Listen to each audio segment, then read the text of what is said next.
Hi, welcome back to my channel. ಇವತ್ತಿನ recipe peanut butter biscuit.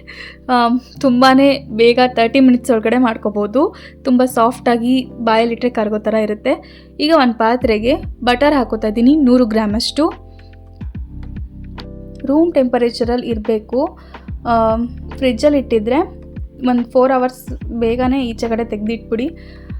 ಅದಾದಮೇಲಿಂದ ನಾನು ಇದಕ್ಕೆ milk powder ಹಾಕ್ಕೊಂಡಿದ್ದೀನಿ 60 ಗ್ರಾಮ್ಸಷ್ಟು ಹಾಕ್ಕೊಂಡು ಚೆನ್ನಾಗಿ ಮಿಕ್ಸ್ ಮಾಡ್ಕೊತಾ ಇದ್ದೀನಿ.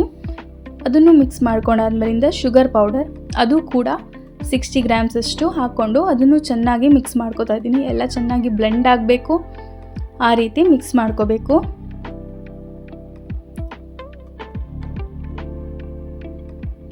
ಫಸ್ಟ್ ಟೈಮ್ ನನ್ನ ಚಾನಲ್ನ ನೋಡ್ತಾ ಇದ್ದರೆ ಪ್ಲೀಸ್ ಸಬ್ಸ್ಕ್ರೈಬ್ ಮಾಡಿ. ಈಗ ಇದಕ್ಕೆ ಮೈದಾ ಹಾಕ್ಕೊಳ್ಳೋಣ. ಹೆಲ್ತಿ ವರ್ಷನ್ ಬೇಕು ಅನ್ನೋರು ಗೋಧಿ ಹಿಟ್ಟು ಕೂಡ ಹಾಕೋಬೋದು.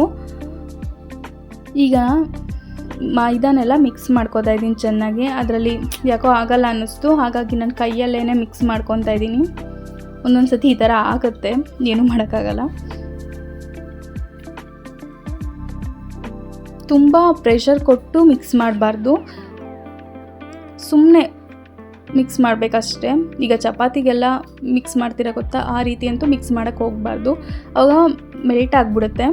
ಈಗ ಇದಕ್ಕೆ 2 table spoon of peanut butter ಹಾಕ್ಕೊತಾ ಇದ್ದೀನಿ. ಅದನ್ನು ಹಾಕ್ಕೊಂಡು ಚೆನ್ನಾಗಿ ಮಿಕ್ಸ್ ಮಾಡ್ಕೋಬೇಕು, ಎಲ್ಲನೂ ಬ್ಲೆಂಡ್ ಆಗೋ ರೀತಿ.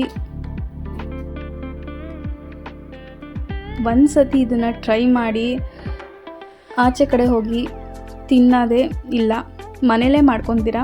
ಓವೆನ್ ಒಂದು ಬೇಕು ಇದಕ್ಕೆ ಅಷ್ಟೇ, ಅಥವಾ ಇದರಲ್ಲೂ ಮಾಡ್ಕೋಬೋದು, ಅಂದರೆ ಒಂದು ಪಾತ್ರೆ ಇಟ್ಬಿಟ್ಟು ಆ ರೀತಿನೂ ಮಾಡ್ಕೋಬೋದು. ಈಗ ನಾನು ಬೇಕಿಂಗ್ ಟ್ರೇಗೆ ಬೆಣ್ಣೆ ಎಲ್ಲ ಸ್ಪ್ರೆಡ್ ಮಾಡ್ಕೊತಾ ಇದ್ದೀನಿ. ಹಾಗೆ ಸ್ವಲ್ಪ ಮೈದಾ ಕೂಡ ಚೆಲ್ಕೊತಾ ಇದ್ದೀನಿ, ಕೆಳಗಡೆ ತುಂಬ ಅಂಟ್ಕೊಂಡಿರಬಾರ್ದು ಅನ್ನೋ ಕಾರಣಕ್ಕೋಸ್ಕರ.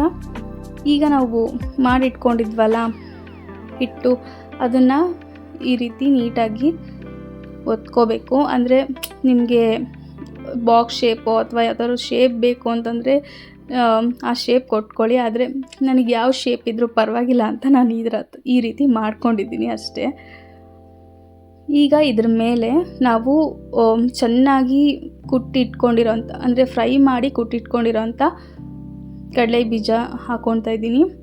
ಅದನ್ನು ಹಾಕ್ಕೊಂಡು ಈ ರೀತಿ ಸ್ವಲ್ಪ ನಿಧಾನಕ್ಕೆ ಮಾಡ್ಕೋಬೇಕು. ಅದಾದಮೇಲಿಂದ ನಿಮ್ಗೆ ಯಾವ ಶೇಪ್ ಬೇಕೋ ಆ ಶೇಪಲ್ಲಿ ಕಟ್ ಮಾಡಿಕೊಂಡ್ರೆ ಆಯಿತು.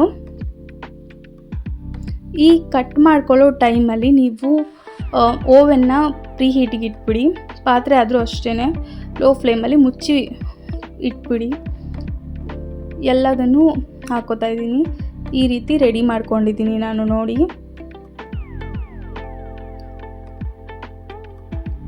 ಇನ್ನು ಮಿಕ್ಕಿದ್ದು ಹಾಗೆ ಇರುತ್ತೆ, ಅದನ್ನು ಫ್ರಿಜ್ಜಲ್ಲಿ ಇಟ್ಕೋಬೇಕು, ಇಲ್ಲಾಂದರೆ ತುಂಬ ಮೆಲ್ಟ್ ಆಗಿಬಿಡುತ್ತೆ, ಚೆನ್ನಾಗಿ ಬರಲ್ಲ. ಈಗ ನಾನು ಓವೆನ್ಗೆ ಇಟ್ಕೋತಾ ಇದ್ದೀನಿ. ಅದು ಸ್ವಲ್ಪ ಕತ್ತಲೆ ಇತ್ತು, ಹಾಗಾಗಿ ಕರೆಕ್ಟಾಗಿ ಕಾಣಿಸಿಲ್ಲ. 180 ಡಿಗ್ರಿ ಸೆಲ್ಸಿಯಸ್ ಹಾಗೆ 20 ಮಿನಿಟ್ಸ್ ಬೇಕ್ ಮಾಡ್ಕೊಂಡಿದ್ದೀನಿ. ಈಗ ಬೇಕಾದ್ಮೇಲೆ ನೋಡಿ ಎಷ್ಟು ಚೆನ್ನಾಗಾಗಿದೆ ಅಂತ. ಆದರೆ ಅದು ಮಾಡಿದ ತಕ್ಷಣ ನೋಡಿದ್ರೆ ಒಂದು ಸ್ವಲ್ಪ ಮೆತ್ತಗಿರುತ್ತೆ, ಆಗಿಲ್ಲ ಅನ್ನೋ ಥರ ಅನಿಸುತ್ತೆ. ಆದರೆ ಆರತಕ್ಕೆ ಬಿಡಬೇಕು, 20 ಮಿನಿಟ್ಸ್ ಇಲ್ಲ 30 ಮಿನಿಟ್ಸ್, ಆವಾಗ ನೋಡಿ. ವಾವ್, ಎಷ್ಟು ಚೆನ್ನಾಗಾಗಿದೆ ಅಲ್ವಾ. ಟೇಸ್ಟು ಕೂಡ ಕರೆಕ್ಟಾಗಿತ್ತು, ಸಕ್ಕರೆ ಎಲ್ಲ. Thank you so much for watching.